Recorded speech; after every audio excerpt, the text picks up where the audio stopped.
Good day, everyone. We are the group 3 and we are tasked to discuss Anita's Hero psychomotor domain. So, by the way, I am Stephanie Jean Padalugdog. So, Anita Hero psychomotor domain focuses on physical fitness, dexterity, agility, and body control to achieve a high level of expertise. So, Anita Hero's psychomotor domain organized according to the coordination, this including the involuntary responses and learned capabilities. So, before we will start our discussion, we will have an activity first, and I need one volunteer. Alright, Mr. Christian J. Abraham. Mr. Christian J. Abraham, may corrupt yourself and observe your reaction. Alright, in 1, 2, 3. Okay. You observe your reaction, right? So, ngayon tatanungin kita based on your reaction or kung anong movement yung reaction mo. So, what do you think? It is an fundamental movements or reflex movement? What do you think? Alright, thank you for your answer. So you may now sit down. So the correct answer is the reflex movements, and my group mates will explain later kung bakit reflex movement yung sagot.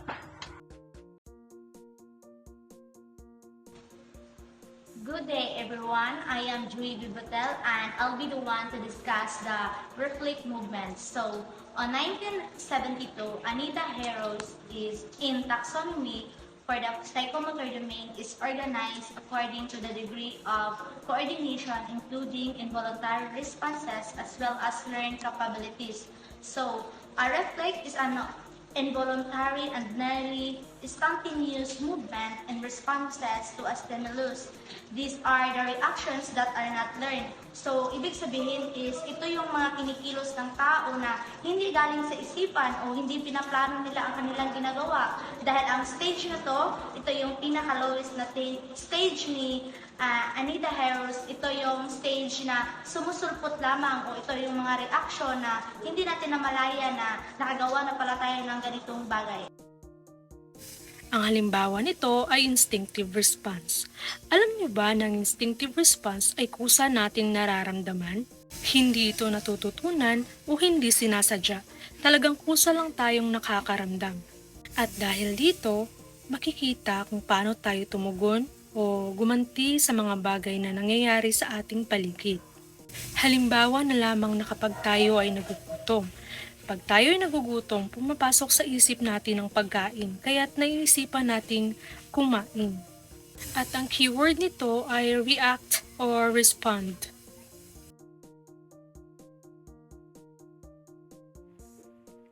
Fundamental movement skills are a specific set of skills that involve different body parts such as feet, legs, trunk, head, arms, and hands. Fundamental movements are basic physical skills that form the foundation for more complex activities. They are typically categorized into 3 main groups. First, locomotor movement. Examples of these are walking, running, jumping, hopping, and skipping. Second, manipulative movements. Examples: throwing, catching, kicking, striking, and dribbling. And last, stability movements. Examples are balancing, rolling, tumbling, crawling, and climbing.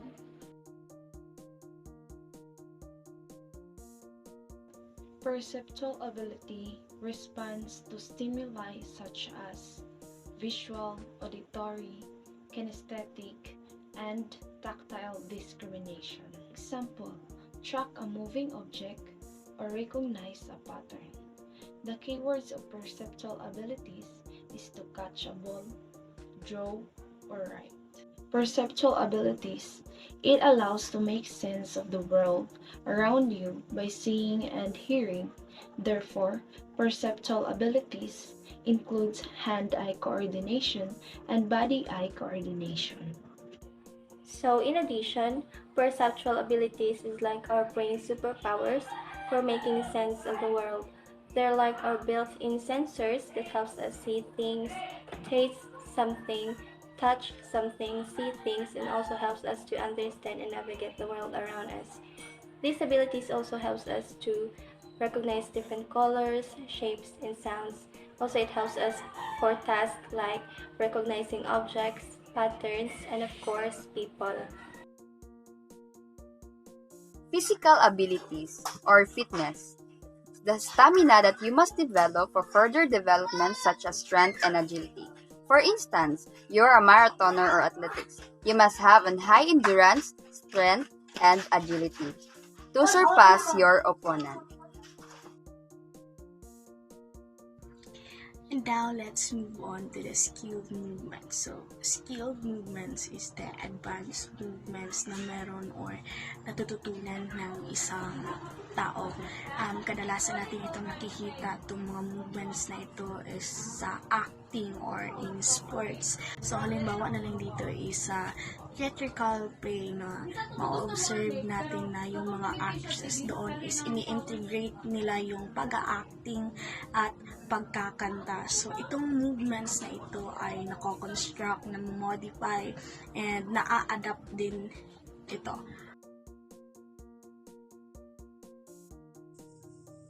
Good day class, I am Melton Tuso, and for today's lesson, we will be discussing all about the non-discursive communication.